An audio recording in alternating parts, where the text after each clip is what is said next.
భారీ ప్రాజెక్ట్ని మంచు విష్ణు చేసే అవకాశం ఉందా? ఎలాంటి స్క్రిప్ట్స్ మీకు వస్తూ ఉన్నాయి? మీ సర్చింగ్ ఎట్లా ఉంది దానిపై? నేను ముందు అన్నిటికన్నా ముందు మా నాన్నగారి అభిమానికి క్షమాపణ చెప్పాలి. ఎందుకు? వాళ్ళందరికీ ఏంటి, మా హీరో కొడుకు వచ్చాడు యూనో, అండ్ ప్లస్ నా అభిమానులకి స్టార్టెడ్ లైకింగ్ మీ, నాకు ఫ్యాన్స్గా ఉన్న వాళ్ళకి కూడా సారీ చెప్పాల్సింది. ఎందుకంటే నాకు ఏది కరెక్టు, జనాలు నా దగ్గర నుంచి ఏం ఎక్స్పెక్ట్ చేస్తున్నారో అది ఇవ్వకుండా నేను వేరే దారిని వెళ్ళాను. And that's a mistake. నా దగ్గర ఏం నచ్చిందో నా దగ్గర అదే ఇవ్వగలగాలి నేను. అది కాకుండా వేరే రంగంలో వెళ్ళాలనుకుని అదని ఇదని వెళ్ళడం వల్ల అనుకున్న విజయాన్ని సాధించలే. మా దగ్గరకు వచ్చి డైరెక్ట్గా మొహం మీద చెప్పేది తక్కువ మంది ఉంటారు, కానీ వాళ్ళ ఫ్రెండ్స్ మధ్యన ఉండి వాళ్ళకి ఎంబారసింగ్గా ఉంటుంది. ఏంటి మా హీరో, ఏంటి నేను ఇంతగా ఇష్టపడితే వీడు ఎందుకు ఇలా చేస్తున్నాడు, why is it disappointing us so much అనేది ఉంటుంది అనమాట. సో జస్ట్ వాళ్ళందరూ గర్వించదగ్గ ఫిల్మే తీసాం, వాళ్ళందరూ ఎంజాయ్ చేసే సినిమానే తీసాం. So very confident. మీ అభిమానులకు అంకితమా ఈ సినిమా, నాన్నగారి అభిమానులకి అంకితమా? అంటే ఎట్లా చూస్తారు? అంటే చాలా కాన్ఫిడెంట్ గా కనిపిస్తుంది. అంకితం అనేది నేను చెప్పలేను కానీ, but I would definitely say వాళ్ళందరూ చాలా హ్యాపీ ఫీల్ అవుతారు ఈ సినిమా చూసి. ఇట్స్ ఎ ప్యూర్ పక్కా comedy entertainer, action entertainer. They would love it. And first thanks మూల కథ నాగేశ్వర రెడ్డి గారిదైనా ఈ కథ ఇంతగా తయారు చేసి కథ రాసింది కోన వెంకట్ గారు. So the first thanks goes to him.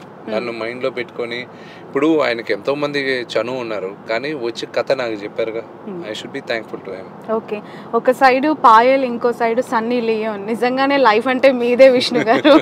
కుళ్ళుకుంటున్నారు చాలా మంది, అనిపిస్తుందా కుళ్ళుకుంటున్నారు అని? ఏమో కానీ ఇప్పుడు వన్స్ స్క్రీన్ పైకి వెళ్ళిన తర్వాత వాళ్ళ పర్ఫార్మెన్సెస్ వాటిపైన మాకు ఉంటుంది, కానీ ఆ గ్లామర్ సైడ్ స్విచ్ ఆఫ్ అయిపోతుంది.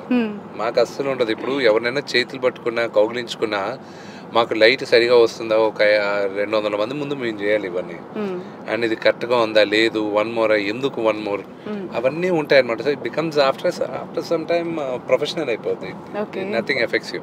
ఓకే, అండ్ ఇండస్ట్రీలో ఫ్యామిలీస్ గురించి మాట్లాడుకోవాలి అంటే, ఫ్యామిలీ అసోసియేషన్ బాండింగ్ గురించి చర్చలు ఎవరికైనా వస్తే ఫస్ట్ మీ ఫ్యామిలీకి అనిపిస్తుంది. The attachment between the siblings and mother, father, every time, every situation, whether it is good or bad, positive or negative, అంత కనెక్టివిటీ ఏంటి, అంత బాండింగ్ ఏంటి? అంటే నేను ఉమ్మడిగా ఉండాలని నాకు ఇష్టం, ఉమ్మడి కుటుంబం అనేది నాకు ఇష్టం. ఈ జనరేషన్లో చాలా డిఫరెంట్ యాటిట్యూడ్, నేచర్. పెళ్ళవంగానే భార్యను తీసుకొని బయటికి వెళ్ళి సపరేట్గా పెట్టే కాపురాలను చూస్తూ ఉన్న ఈ జనరేషన్లో మంచు విష్ణు ఎప్పుడు సమాజానికి ఒక మెసేజ్, ఏదో ఒక గుడ్ థింగ్ ఇస్తూ ఉంటారు. పిల్లల విషయంలో కావచ్చు, వాళ్ళతో ఉన్న జర్నీ అండ్ మదర్ ఫాదర్ని చూసే విధానంలో ఎట్లా? నేను ఎప్పుడు ఐఎమ్ వెరీ ఓల్డ్ ఫ్యాషన్ అండి. నాకు ఉమ్మడిగా ఉండాలి, ఇంట్లో అందరం కలిసి ఉండాలి. నేను ఇప్పుడు కూడా నాన్నమ్మతోనే ఉంటాను. పిల్లలతో నాకు విపరీతమైన ఇష్టం. నాకు ఎప్పుడు వాళ్ళతో టైం స్పెండ్ చేయాలని. I'm like that. బయటికి వెళ్ళి సపరేట్గా ఉండే దాంట్లో తప్పు లేదండి. That's definitely nothing wrong in that. But ఒక్కొక్కరికి ఒక్కొక్క చాయిస్. ఈ కాలం మారుతున్నట్టు మనము మారాలి. నాకు నచ్చిన విధంలో నేను I'm living it. Okay, and ఈ స్క్రిప్ట్ విషయంలో మీకు కోన గారు చెప్పిన తర్వాత కనెక్ట్ అవ్వటానికి ఈ సస్పెన్స్, కామెడీ, యాక్షన్ ఇవేనా, ఇంకా ఏమైనా కోన గారితో ఉన్న ర్యాపోజ్ ఆర్ రిలేషన్ వల్ల? కోన గారు నేను ఎప్పుడు కాంబినేషన్ మేము వచ్చినా కూడా సినిమా అన్నీ హిట్. ఇది దేనికైనా రెడీ, పాండవులు 9 ఇవన్నీ హిట్ మాకు. సో మాది హిట్ కాంబినేషన్. సో ఆయన చెప్పేటప్పుడు ఆయనకి నా మీటర్ తెలుసు, కామెడీ మీటర్. సో ఆయన వచ్చి చెప్పినప్పుడు immediately I like it and that's how I jump to it. Okay, మీరు ఇప్పుడు డి ప్రస్తావించారు కాబట్టి నేను అడగాల్సి వస్తుంది ఈ క్వశ్చన్. ఇంకా డీని గుర్తు చేసుకుని డి సినిమా చూస్తూ నవ్వి ఎంజాయ్ చేసి పడి నవ్వే ప్రేక్షకులు ఉన్నారు. మరి కోన గారు కూడా ముందున్నారు. ఈ సినిమా విషయంలో ఏంటి, మీరు D2 తీసే అవకాశం ఉందా? దాన్ని మళ్ళీ రీషూట్ చేసే అవకాశం? కాంబినేషన్ మళ్ళీ ఉంటుంది కానీ D2 సీక్వెల్ అనేది ఉంటుందా డౌట్ఫుల్ అండి. కాంబినేషన్ అయితే ఉంది, గ్యారంటీ. కాంబినేషన్ ఓకే, బట్ ఆ సినిమాని చేస్తే బాగుంటుంది కదా అని చెప్పి చాలా మంది మీ ఫ్యాన్స్ ఎక్స్పెక్ట్ చేస్తూ ఉంటారు. చూడాలి, అది కోన వెంకట్ గారు ఆన్సర్ చేయాలి. ఏం బ్రదర్ ఉంటుందా? యా డెఫినెట్గా ఉండాలి. ఎందుకంటే the cult classic comedy. So దానికి చాలామంది ఫ్యాన్స్ ఉన్నారు. సో డెఫినెట్గా D2కి చాలా హైయెస్ట్ ఎక్స్పెక్టేషన్స్ ఉంటాయి, నో డౌట్. అండ్ డీతో చెప్పారు కాబట్టి చెప్తున్నాను, డీ తోటి నాకు ఫస్ట్ ఒక స్టార్ రైటర్గా గుర్తింపు తెచ్చింది ఆ ఫిలిం. సో అలాగా అది ఆ తర్వాత, ఎందుకంటే డీ ద్వారా నేను తెలుసుకుంది ఆడియన్స్కి ఎందుకు విష్ణు దగ్గర అయ్యాడు అంటే, తన బాడీ లాంగ్వేజ్ కానీ తనకి ఒక న్యాచురల్ కామెడీ టైమింగ్ ఉంటుంది. అంటే మేము విడిగా కూడా విన్నీతోటి, పిల్లలతోటి, తన ఫ్రెండ్స్ తోటి తను ఎలా ఉంటాడో చూస్తాం కదా, అది ఆ క్యారెక్టర్కి హెల్ప్ అయింది, ఆ డీలో ఉన్న క్యారెక్టర్కి. సో అందుకని తను దాంట్లో చాలా ఈజీగా దాంట్లో మోల్డ్ అయిపోయాడు, ఆ న్యాచురల్ కామెడీ టైమింగ్ ఇదంతా. ఆ తర్వాత అలాగా విష్ణుని వాడుకున్న స్టోరీ అంటూ ఏం లేదు. అంటే ఆ తర్వాత దీర్ఘన్ రెడ్డి, ఎస్, అలాగే వాడో రకం వీడో రకం, తను ఎప్పుడు అలాంటివి అటెంప్ట్ చేసినా ఈ నెవర్ ఫెయిల్డ్.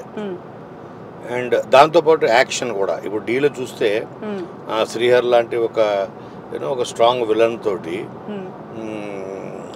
తను, అలాగే దాంట్లో చాలా ఇది ఉంటుంది యాక్షన్. సో తన కట్అవుట్కి, తన పర్సనాలిటీకి అటు యాక్షన్తో పాటు కామెడీ అన్నది బాగా సూట్ అవుతుంది. అది తను ఎప్పుడెప్పుడు అటెంప్ట్ చేస్తే ప్రతిసారి హీ వాజ్ సక్సెస్ఫుల్. జిన్నా వీటన్నిటిని it top the list. Okay, కొనగారు జిన్నా అనుకున్నప్పుడు విష్ణు గారు ఎందుకు గుర్తొచ్చారు మీకు అసలు? డి వల్లే. ఆ డి తర్వాత నేను ఎన్నో సినిమాలు రాసిన, ఒక రెడీ వచ్చిన, ఇంకోటి వచ్చిన, they were all of springs of D. డీలో ఎలా అయితే బ్రహ్మానందం గారిని, చారి గారి క్యారెక్టర్ ఎలా అయితే వాడామో, ఆ తర్వాత వచ్చిన ఎన్ని ఫిలిమ్స్, ఈవెన్ దూకుడు, బాద్షా ఎన్ని వచ్చినా ఇవన్నీ కూడా వీటన్నిటికీ మూలం డి. సో కాబట్టి ఎప్పుడైతే ఈ స్క్రిప్ట్ వచ్చిందో, సో దీంట్లో హీరోకి నాకు ఫస్ట్ కళ్ళ ముందు వచ్చింది విష్ణు. అదే comedy timing, if you can repeat, దీని అంత స్కోప్ ఉంది. డి వచ్చి చాలా ఇయర్స్ అయింది, జిన్నా వచ్చింది. విష్ణు గారిలో మీరు చూసిన డిఫరెన్స్ ఏంటి? అప్పటి విష్ణుకి ఇప్పటి విష్ణుకి ఉన్న వ్యత్యాసం ఏం చెప్తారు కోనా గారు? దగ్గర నుంచి చూసారు, it's been long time, differentiations ఏమైనా ఉన్నాయా? మెచ్యూరిటీ ఒకటి, తర్వాత అప్పుడు హీ వాజ్ ఎ వెరీ, దాని ఏమంటారు, happy go at lucky youngster, okay, bachelor. Now he is a responsible father and more responsible son. వాళ్ళ ఫాదర్ స్టార్ట్ చేసిన స్కూల్స్, కాలేజ్ అవన్నీ టేక్ ఓవర్ చేసి యాజ్ ఎ రెస్పాన్సిబుల్ సన్ లాగా ఇప్పుడు అది university అయ్యింది, Mohan Babu university. So he is a CEO, he is a pro chancellor for that university. So ఇన్ని బాధ్యతలు, అంటే అప్పుడు నేను చూసిన విష్ణుకి ఇప్పుడు నేను చూస్తున్న విష్ణుకి అంత ఐ నెవర్ ఎక్స్పెక్టెడ్ పీపుల్ ఒక మనిషి ఇంత ఇదిగా ట్రాన్స్ఫార్మ్ అవుతాడని. So which is a very good change and exemplary ప్రతి వాడికి. ఎందుకంటే నాకు తెలిసి విష్ణుకున్న కంఫర్ట్స్కి, ఓకే, తనకున్న దీనికి, తన ప్లేస్లో ఎవరున్నా కూడా నాకు ఎందుకు ఈ తలనొప్పులు అనుకుంటారు. ఏంటి, he is like A pillar of support for his father. ఆయన స్టార్ట్ చేసినవన్నీ నెక్స్ట్ లెవెల్కి తీసుకెళ్ళాడు. So which is very very very very appreciate చేయాల్సిన విషయం. రైట్, మీరు కోనగారు చాలా దగ్గర నుంచి ట్రావెల్ అయిన వ్యక్తిగా ఒక ఇంపార్టెంట్ క్వశ్చన్ మిమ్మల్ని నేను అడుగుతాను ఈ సందర్భంగా. మాకంటే బయట ప్రపంచానికి కనిపించే హీరోలు, ఈ తెరలు ఇవన్నీ వేరు, కానీ మీరు ఇంటర్నల్గా తనతో ఉన్న ర్యాపో చూసాను కాబట్టి అడుగుతున్నాను. ఈ ట్రోల్స్, ఈ మీమ్స్ అనేవి విష్ణు పైన వచ్చినప్పుడు యాజ్ ఒక వెల్ విషర్గా, దగ్గర నుంచి చూసిన ఒక స్క్రిప్ట్ రైటర్గా మీకేమనిపిస్తుంది? నిజంగానే ఎందుకు ఇలా జరుగుతుంది, ఇది కాదు కదా character, this is not the reality అని అనిపించిందా? ఎగ్జాక్ట్లీ చాలా బాధ వేస్తుంది. అంటే ప్రతి మనిషి they will go through a phase. తను Vishnu definitely like it doesn't deserve this kind of ఇది అని నాకు అనిపించింది. ఎందుకంటే ఎంతోమందిని ఎన్నో ఇయర్స్గా ఎంటర్టైన్ చేస్తూ వచ్చాడు వాళ్ళ ఫ్యామిలీ కానీ. తర్వాత తను వెరీ రెస్పాన్సిబుల్గా ఉంటాడు. తనలో ఉన్న గుడ్ క్వాలిటీస్ 99% దాన్ని వదిలేసి ఏదో చిన్న చిన్న మాట దొరికింది. అందరూ దొరుకుతుంది, నాకు కూడా దొరుకుతుంది. ఎవరు దొరకలేదు, మోడీ గారు కూడా దొరుకుతుంది మాట. నోబడీ ఈజ్ పర్ఫెక్ట్ చెప్పాడు కదా విష్ణు, నోబడీ ఈజ్ పర్ఫెక్ట్. దాన్ని మాత్రమే మీరు పట్టుకుని చూపించదలుచుకుంటే పోతుంది. దానిలో క్యారెక్టర్ అసాసినేట్ చేయదలుచుకుంటే, దాన్ని ఒక కామెడీగా మీరు చేయదలుచుకుంటే అది మీ విజ్ఞతగా వదిలేస్తాం. But he is not what you project that he is. Right. Finally in one word, ఎందుకు జిన్నా చూడాలి కోన వెంకట్ గారు? మీరు డీకి ఫ్యాన్స్ అయితే, ఓకే, మీరు కామెడీకి ఫ్యాన్స్ అయితే మీరు 100% జిన్నా చూడాలి. ఎందుకంటే ఎంటర్టైన్మెంట్కి వాళ్ళు రేపు చాలా పెద్దపేట వేస్తున్నారు ప్రేక్షకులు. 100% ఇది నో డౌట్. ఇది అందరినీ start to end last frame వరకు ఎంటర్టైన్ చేస్తుంది. It will be a big comeback for Vishnu. Okay, right. మీ కాన్ఫిడెన్స్ చెప్తోంది. 100% మీకు సక్సెస్ని అందివ్వాలి Ginna. Wishing you very all the best and advance congratulations Kona Venkat garu. పనిలో పని ఇంకో క్వశ్చన్ కూడా ఫైనల్లీ, ముందే సన్నీ లియోన్ ఎందుకు తీసుకున్నారండి? భయంకరంగా అదో ట్రోలింగ్ మళ్ళీ సోషల్ మీడియాలో. కాదు ఇప్పుడు మీరు సినిమా చూస్తే అర్థమవుతుంది దీనికి సన్నీ లియోనే ఎందుకు. It's character of NRI. Okay, చిన్నప్పుడు ఒక విలేజ్లో పెరిగి చిన్నప్పుడే వెళ్ళిపోయి తన ఫాదర్తో పాటు అమెరికాకి, మళ్ళీ 15 సంవత్సరాల తర్వాత తిరిగి వచ్చిన అమెరికా రిటర్న్డ్ ఒక ఎన్ఆర్ఐ. కాబట్టి ఆ అమ్మాయి దీనికి పర్ఫెక్ట్ ఫిట్. ఇంకా there are so many other angles. ఆ యాంగిల్స్ ఏంటి అని మీకు అర్థం అవ్వాలి అంటే చిన్న చూడాల్సిందే. Sure sure. Thank you so much Kona Venkat garu. Vishnu గారు, మొత్తానికి ఈ ఎంటైర్ ప్రమోషన్స్లో రెస్పాన్స్ చూసినప్పుడు ఎక్కడి నుంచి ఎక్కువగా వచ్చిన రెస్పాన్స్తో మీరు కనెక్ట్ అయ్యారు? అరే ఇంతకాలం నేను కొంచెం మిస్ అయ్యాను అని ఎక్కడైనా బాధ వేసిందా? అన్ని దగ్గర రెస్పాన్స్ బ్రహ్మాండంగా ఉంది. అదేంటిది, అది కోట? యా, భువనగిరి కోట. అదా? యాక్చువల్లీ ఎక్కొచ్చు అండి, అటు సైడ్ నుంచి వెళ్తే ఎక్కొచ్చు. చాలా చేస్తారు, ఆర్కియాలజీ డిపార్ట్మెంట్ లో ఉన్నట్టుంది. ఫెంటాస్టిక్. I history buff. అవును, maybe one day I'll come. Okay, trekking చేస్తూ ఉంటా. ట్రెక్కింగ్ చేయగానే ఇలా హిస్టరీ ఎక్కువ చూస్తుంటాను నేను. సో కమింగ్ బ్యాక్, అది ప్రతి దగ్గర ఎక్స్ట్రాడినరీగా రెస్పాన్స్ వచ్చింది. అండ్ ఎస్, ఒక దగ్గర తప్పు చేసామే, ఇన్ని రోజులు మనం దూరంగా ఉండిపోయామే అన్న ఇది కూడా వచ్చింది. సో నా తప్పు ఇంకెప్పుడు చేయండి మాటిస్తున్నారు.